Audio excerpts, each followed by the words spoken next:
Game of Thrones, una de las series más importantes de la historia, y antes era considerada también como de las mejores, pero todo cambió cuando los compromisos profesionales de los creadores atacaron. Bueno, eso y porque la obra audiovisual ya había sobrepasado al material de origen, lo que ocasionó que esta serie tuviera uno de los finales más polémicos jamás vistos, que dividió completamente al público, por lo que el día de hoy me dedicaré a analizar si el final de Game of Thrones es un final de mierda. Así que pónganse cómodos, esto es Monkey Reviews y sean bienvenidos a un nuevo video.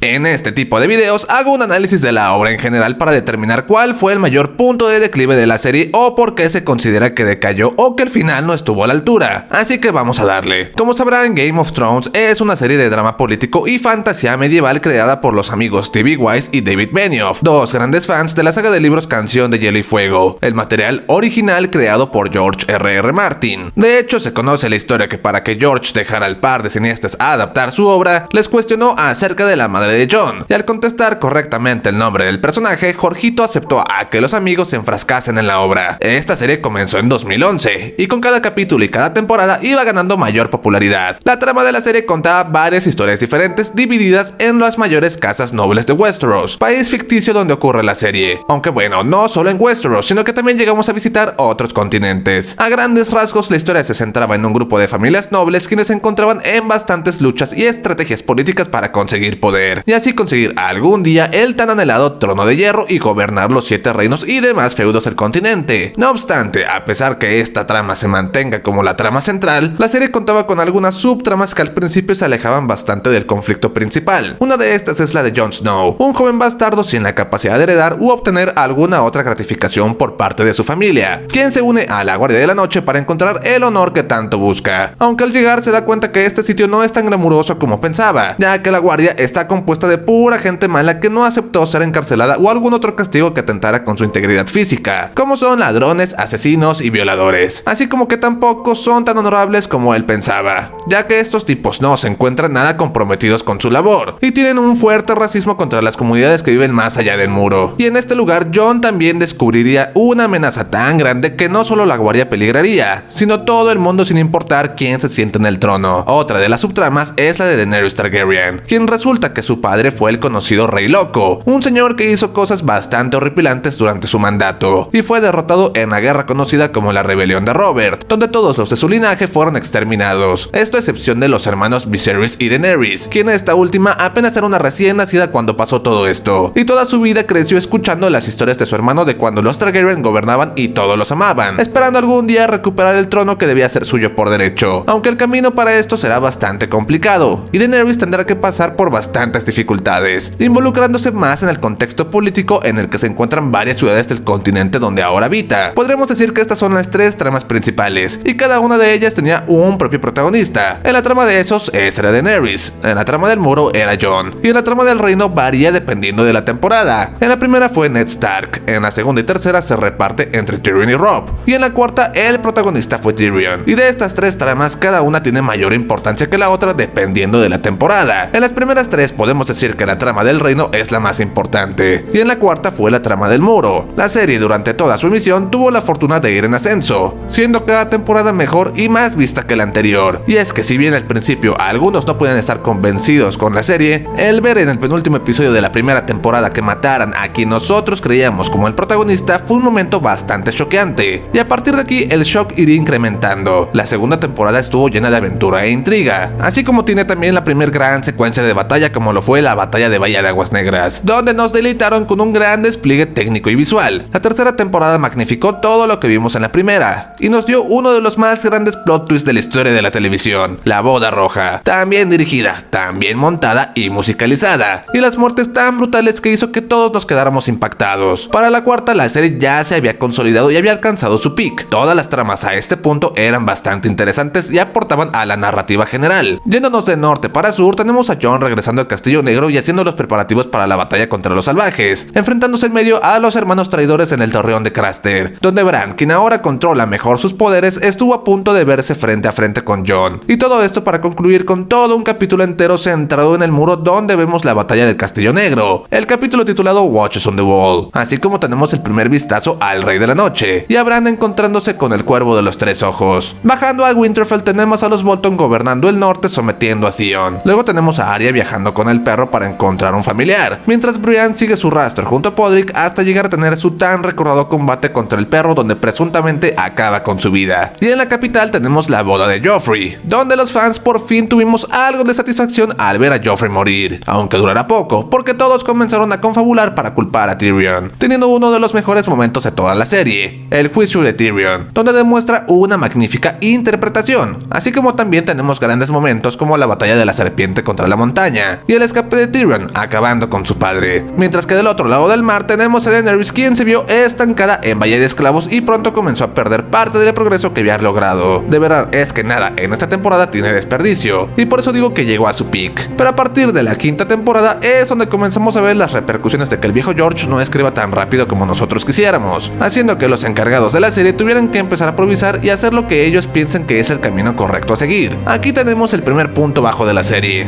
la temporada 5, que si bien no es tan mala per se, sí hubieron algunas críticas por algunas tramas desperdiciadas, como es la de Jaime and Dorne, que para los que leyeron los libros saben que es más rica y con más sentido que en la serie. Aunado a esto se agregó la trama de los gorriones, que si bien es una buena idea y tiene un gran clímax en la siguiente temporada, en esta el momento se torna bastante aburrida. De hecho, bastantes tramas comenzaron a estancarse o volverse aburridas. El entrenamiento de Arya con los hombres sin rostro no llenó las expectativas de los fans. El viaje de Tyrion por eso se sintió bastante pesado, al igual que la trama de Daenerys, que llegó a un punto donde en vez de avanzar o siquiera estancarse tuvo un retroceso, perdiendo bastante poder y esa personalidad que siempre le encuentra la manera de resolver que tanto la caracterizaba hasta ese momento, que viéndolo en retrospectiva no es tan malo, ya que los personajes no siempre tienen que ir para arriba. A veces es necesario que los personajes se las vean complicadas para que el retorno sea más satisfactorio, aunque viendo cómo se resolvieron las cosas en la siguiente temporada hace que nos preguntemos por qué no hizo eso desde el principio. El personaje de Stannis se fue construyendo bastante bien, fue dejado bastante bajo en esta temporada, sacrificando a su hija, siendo abandonado por Melisandre y perdiendo la batalla contra Ramsay, aun cuando Stannis acababa de conseguir las tropas y recursos para volver a comenzar su cruzada por el trono. Y lo peor de esto es que su muerte fue completamente irrelevante. Digo, en retrospectiva, viendo cómo acabó, podríamos decir que su trama no llevó a nada. Bueno, solo para que Jon después integrara a algunos personajes a su equipo como son Davos y la Bruja Roja. Y hablando de Jon, resultó que fue el único personaje que podríamos decir que no solo no tuvo un retroceso en su trama, sino que avanzó, quedando como la máxima salvación de Westeros. Y esto aún si lo mataron en el capítulo final. Digo, todos sabíamos que Jon iba a resucitar, y de hecho por estos tiempos ya era bastante fuerte la teoría ya comprobada de L más R igual a J, que nos ponía a Jon como el elegido quien salvaría a todo el reino de la muerte que se avecinaba, además de hacerlo un candidato muy fuerte para el trono de hierro. La sexta temporada comenzó lento, y de hecho su trama solo resultaba una extensión de la quinta en un inicio. Sin embargo, esta temporada destacó por tener de los mejores momentos de la serie, la tan obviada resurrección de Jon, la batalla de los bastardos, la muerte de Hodor, las misiones de Bran, la venganza y consolidación de Cersei como la gran villana de la obra, la venganza de Arya ahora convertida en una asesina, la confirmación de la teoría de que Jon es hijo de Lyanna y Rhaegar, el regreso del tío Benjen,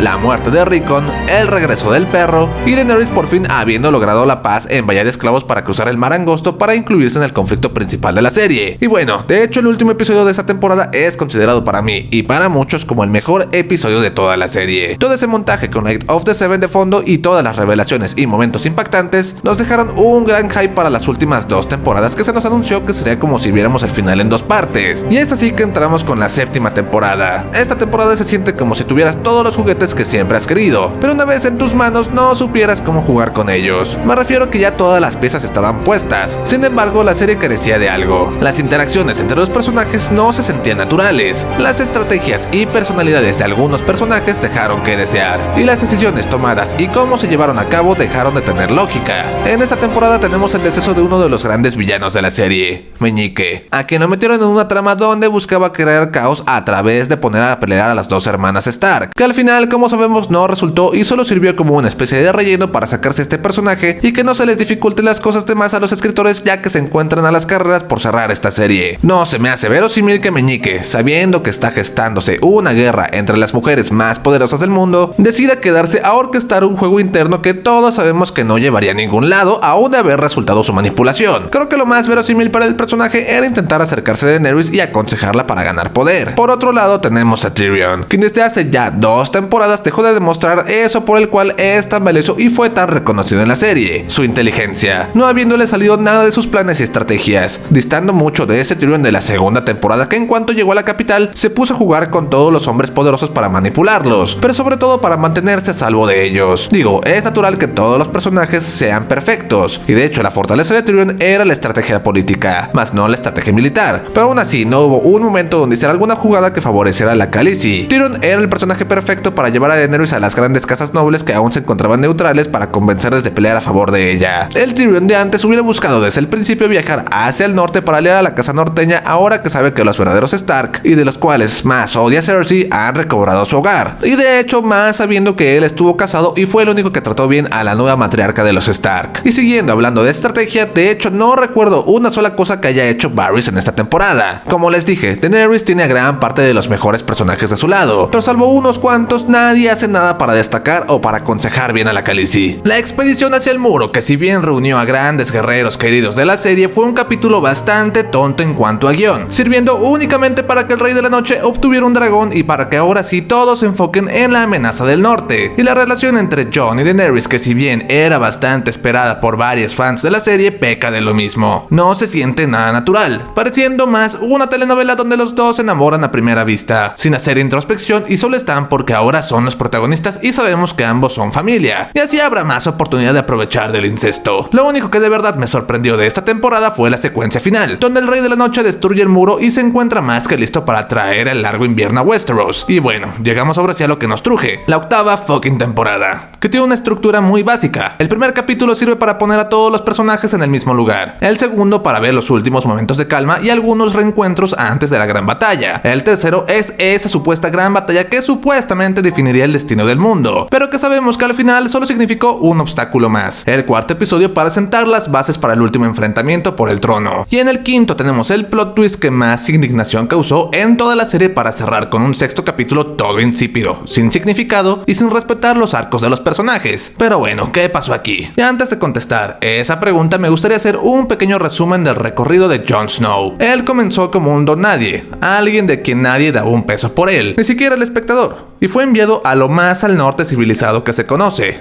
al muro. Esto para alejarlo de la trama central e ir construyendo su personaje poco a poco sin correr los riesgos de verse involucrado en la lucha por el trono. En la segunda y tercera temporada, si bien su trama adquiere un poco más de impacto, sigue siendo una trama secundaria. Ya para la cuarta, al mismo tiempo que vemos la situación de Tyrion y el viaje de Arya, la trama de Jon se va haciendo más importante, ya que de hecho le dedicaron todo el capítulo 9 a la batalla del Castillo Negro en contra de los salvajes. Capitulazo, por cierto. A partir de aquí, y ante la salida de Tyrion de la trama principal, Jon se volvió el pilar más fuerte que sostenía la trama, y más aún cuando protagoniza otro de los mejores capítulos de la serie, Hardhome, donde por fin vemos de primera mano el peligro y la amenaza que representan los caminantes. Este episodio es magnífico, porque en comparativa hace que la lucha que se está llevando a cabo en el reino parezca completamente irrelevante, sabiendo que tenemos al representante de la mismísima muerte amenazando con acabar con todos. Pero esta temporada, o sea la quinta, termina con la muerte de Jon, quien ya se había convertido en el Lord Comandante, un golpe fuerte, tal vez mayor a la muerte de Ned, y que solo no tuvo mayor impacto que la boda roja porque todos sabíamos que iba a resucitar. Digo, ya estaban bufeando demasiado a este personaje haciéndolo un excelente espadachín, un amante bien cabrón y el que más sigue la filosofía del personaje más importante de esta obra, Ned Stark. Una vez que lo reviven, ya a todos nos queda claro que Jon es el auténtico protagonista de la serie. Digo, han muerto un chingo de personajes aquí, pero solo a Jon se le ha dado la oportunidad de volver a la vida. Esto sin contar a Beric. Y no una resurrección cualquiera, sino una resurrección hecha por el Señor de la Luz. Un dios que sabemos que no hace las cosas porque sí. Todo lo que hace, según lo que sabemos por lo que predica Melisandre, tiene un propósito. Entonces, al volverlo a la vida, es más que obvio que Jon tiene un destino que cumplir: acabar con los caminantes. Pero en esta temporada también tenemos el cumplimiento de la teoría R más L igual a J. O sea que también sabemos que Jon Snow es el legítimo heredero al trono de hierro. O sea, que ahora tiene dos propósitos que cumplir: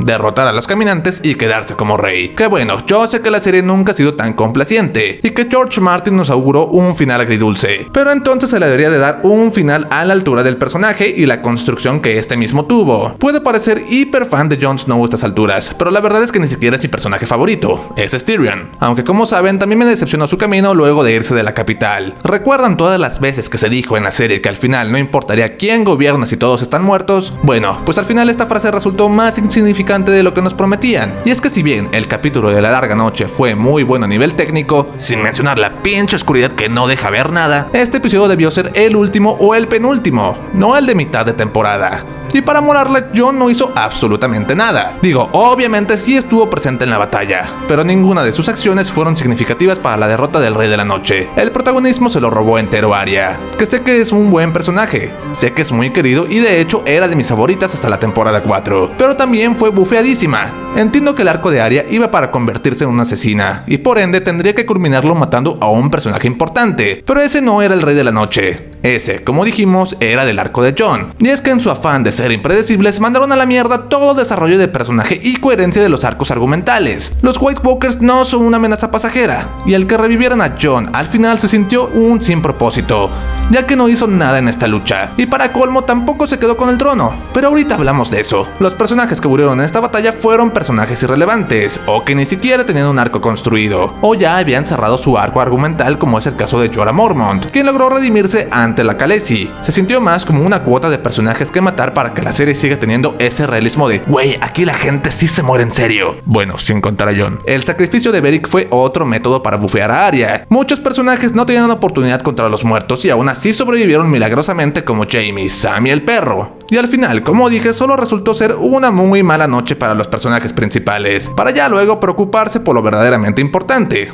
el trono. ¿Recuerdan la pregunta que les hice? ¿Recuerdan todas las veces que se dijo en la serie que al final no importaría quién gobierna si todos están muertos? Pues al final, como les dije, toda esta trama que venía construyéndose poco a poco no tuvo el impacto y la conclusión que se merecía. Y de hecho, recuerdo que cuando vi este capítulo me enojé muchísimo de que hubieran desperdiciado una trama tan valiosa y la hayan hecho pasar como una subtrama. Incluso quise dejar de ver la serie, pero razoné y me mantuve optimista, y quise ver lo mejor de lo que quedaba de lo que es para mí mi serie favorita. Y así llegamos al capítulo 5, donde tuvimos un gran plot twist. La villana siempre fue Daenerys. Lo que está mal aquí no es la conclusión de que Daenerys se haya vuelto loca, sino desaprovechar a otra villana mejor trabajada y construida. De hecho, la villana mejor construida de la serie, Cersei. Y es que quitando a los caminantes, la serie nos pintaba a Cersei como la villana final, aquella que ya había perdido todo lo que la hacían humana, sus hijos, y eso la hacía mucho más peligrosa que antes. Pero no, al final esta señora no hizo nada. Su gran ejército de la Compañía Dorada no tuvo ni una secuencia de batalla, y su estrategia no resultó para nada para llevar a cabo sus planes. Su personaje fue hecho completamente a un lado únicamente por el fetiche de los creadores de hacer plot twist, pero sabemos que a ellos no les sale como a nuestro gordo George. Lamentablemente la serie se hizo muy popular gracias a este aspecto, los giros inesperados. Entonces un defensor del final podría argumentar que esto se hacía desde la temporada 1,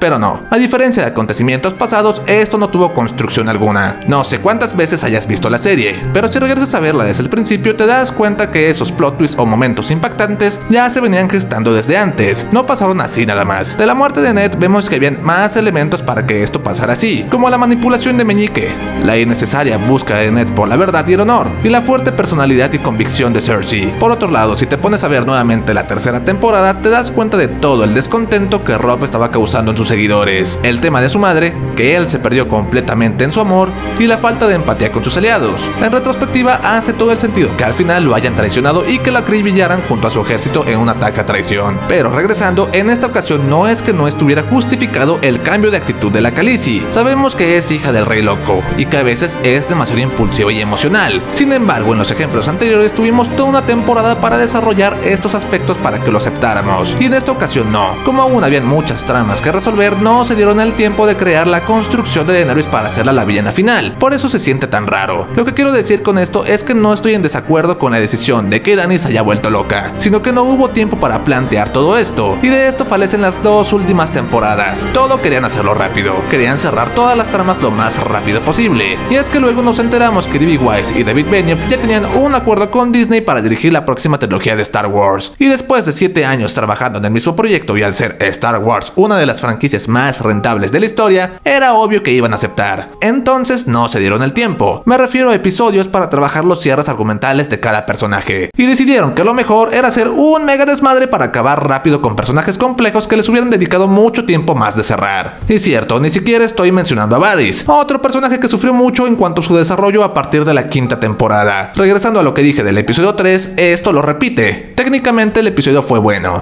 y tuvo grandes momentos, como el tan esperado Clegane Bowl y la persecución de Arya, pero en narrativa general estos momentos no significan nada para que lo que debieron ser las tramas de estos personajes. Y bueno, tampoco estoy mencionando a Jaime, otro personaje completamente desperdiciado que tuvo el mejor arco de redención de la serie, pero al final resultó ser un patético que no puede controlar sus impulsos. Pero bueno, después de mucha paja, vayamos ahora sí con el final de la serie, el capítulo final. Como comenté hace rato, el viejo George ha dicho que el final de su obra iba a ser agridulce, pero la cosa aquí es que más bien es un final insípido, ni agrio ni dulce, sin ningún sabor, sin ganas de volver a ver la serie sabiendo que va a acabar de una forma tan X. Jon mata a Daenerys, decisión lógica. En vez de matar a los hombres fieles a la reina, lo encierran, decisión ilógica. Se convoca un consejo de emergencia donde se debatirá el destino de Tyrion, Jon y el reino en general, donde los personajes que acuden no tienen un propósito de estar ahí. O sea, ¿qué hace Sam? Si me hubieran justificado que tal vez va en representación de la ciudadela, estoy de acuerdo. ¿Qué hace ahí Brienne? Va en representación de su casa. ¿Qué hace Bran? Digo, nosotros sabemos que es el cuervo de los 3 ojos, pero los otros personajes no. ¿Qué hace Arya? Salvó al mundo, pero es una guerrera, no una política. ¿Qué hace Davos? Davos nunca ha tenido un título en toda la serie. Me refiero a que metieron personajes que a nosotros nos caen bien, pero en coherencia de la trama no tiene sentido que estén ahí. Y bueno, ¿qué deciden? Hacer rey a Bran. ¿Cómo? ¿Por qué? Según lo que argumentaría Tyrion, es que es el que mejor historia tiene. Pero no. Y no digo que la trama de Bran no sea interesante, solo digo que los mismos Jon y Tyrion tuvieron mejores historias. El personaje de Bran se volvió un vegetal a partir de la 7ª temporada. Su arco de personaje ya había sido cumplido, ser el nuevo cuervo de los 3 ojos, el cual tiene todo el conocimiento de este mundo ficticio, un ser místico, más esotérico, el cual develó la verdad de Jon Snow. No es un líder, sino más bien a alguien a quien consultas. Si lo hubieran puesto como maestro de los susurros, hubiera estado de acuerdo, pero rey, y por esa pobre justificación, lo mejor a estas alturas hubiera sido que desconstituyeran el reino y cada nación fuera independiente. Y hablando de independencia, en esa misma secuencia también tenemos a Sansa reclamando la independencia del norte, y todos parecen estar de acuerdo, aun cuando los Greyjoy llevan 20 años peleando por eso, y los de Dorne literalmente llevan toda su historia queriéndose apartar del mismo, y nadie dijo una sola palabra. Lo más coherente era que al Sansa decir eso, tanto Yara como el NPC de Dorne hubieran pedido lo mismo, y a Bran no le quedara de otra que aceptar, tal vez con la condición de esperarse a reconstruir King's Landing y dar una mejor calidad de vida a los pobladores, y ahora sí, todos serán independientes. Pero no, parece que quien escribió esta última temporada buscó en ChatGPT qué es lo que hace popular a Game of Thrones, y quiso aplicar todo eso, pero sin contemplar su misma historia, coherencia y argumento. Jon es mandado a la Guardia de la Noche de regreso con los salvajes y su lobo, guardia que ya no tiene ninguna función, porque ahora los salvajes son reconocidos como aliados, y ya no hay amenaza de caminantes, o sea, ahora ya solo sería como una correccional cualquiera. Arya viaja más al oeste de Westeros para descubrir qué hay. Esto ni me va ni me viene, me da igual. Sansa se queda como la reina del norte, me gusta verla así, pero no me gustó cómo se llegó a eso. Bran como el rey roto, totalmente inútil y con un consejo de igual forma creado por ChatGPT. Los Inmaculados simplemente se van a jubilarse a la isla de Nat sin ningún propósito. Hubiera sido mejor que acompañaran a Arya en su expedición. Y bueno, así termina esta serie. Para concluir,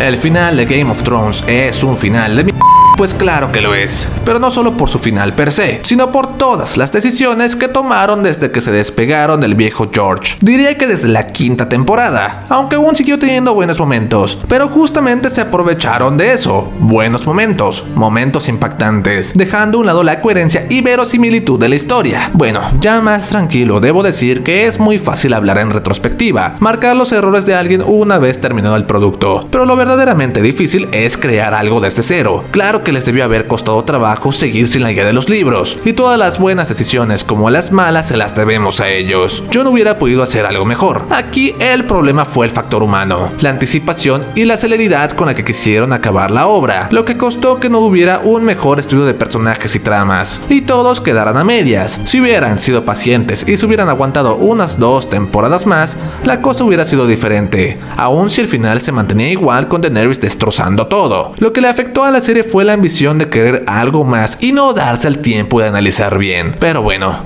¿qué opinan ustedes? ¿Consideran que el final de Game of Thrones fue un final de mierda? ¿De qué otra forma les hubiera gustado que se acabara? Nos vemos en un próximo video. Y aprovecho esto para agradecer a todos y cada uno de los miembros del canal, mismos que están apareciendo en pantalla. De verdad, ustedes hacen que este canal siga creciendo cada vez más. Y si tú también quieres aparecer al final de cada video, te invito a unirte a este canal, donde con tu membresía además podrás ver los videos que se publiquen con semanas de anticipación, e incluso podrás recomendar las próximas series, películas, animes o sagas que te gustaría que resumiera. Y en caso de que no puedas, te invito a darle like a este video, suscribirte y activar la campanita de notificaciones para mantenerte al tanto del nuevo contenido, y compartir este video con un amigo. Esto es Monkey Reviews y nos vemos en la próxima.